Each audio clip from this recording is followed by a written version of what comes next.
நாகை மாவட்டம் கீழையூர் காத்தாயி அம்மனின் அருள் அடியவர்கள் அனைவருக்கும் வணக்கம். இன்றும் என்றும் உங்களுக்கு மகிழ்வான செய்திகள் தொடர நெஞ்சம் நிறைந்த வாழ்த்துகள். குலதெய்வங்கள் தாங்கள் படைக்கப்பட்டவுடன் 7 முனிவர்களும் தாம் எதற்காக படைக்கப்பட்டோம் என்று தெரியாமல் குழப்பமடைந்து பிரம்மாவின் முன் நின்றார்கள். பிரபஞ்சம் மானிடர்கள் வாழும் நிலைக்கு வந்தவுடன் அவர்கள் அங்கு சென்று தனது பிரதம தூதர்களாக செயல்படுவார்கள் என்பதாக பிரம்மா கூறினார்.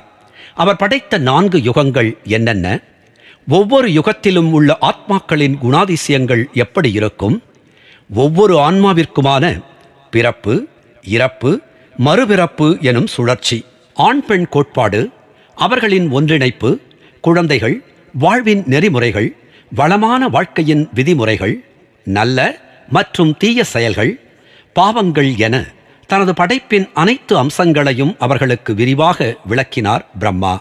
மேலும் குலதெய்வங்களின் முக்கியத்துவம், ஒவ்வொரு மானிட குலமும் அவர்கள் தோன்றும் அந்த நிலப்பகுதியில் எப்படி அவர்களால் வழிநடத்தப்பட்டு வருவார்கள் என்பதையெல்லாம் விளக்கி கூறிய பிறகு தன்னுடைய கட்டளை கிடைக்கும் வரை அவர்கள் அனைவரையும் யாருடைய கண்களுக்கும் தெரியாமல் மறைந்து இருக்குமாறு கட்டளையிட்டார் பிரம்மா.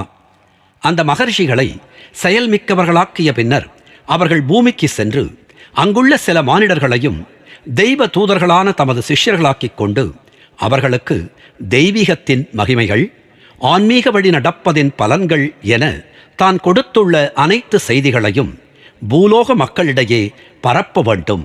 அது குரு சிஷ்ய பரம்பரையை உருவாக்கும் என்றார். நாகை மாவட்டம் கீழையூர் காத்தாயி அம்மனின் திருப்பாதங்களை வணங்குவோம். அவள் அணைப்பில் இருக்கும் குழந்தையாய் நாமும் இருப்போம்.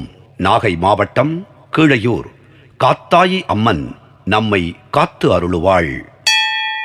நன்றி, வணக்கம்.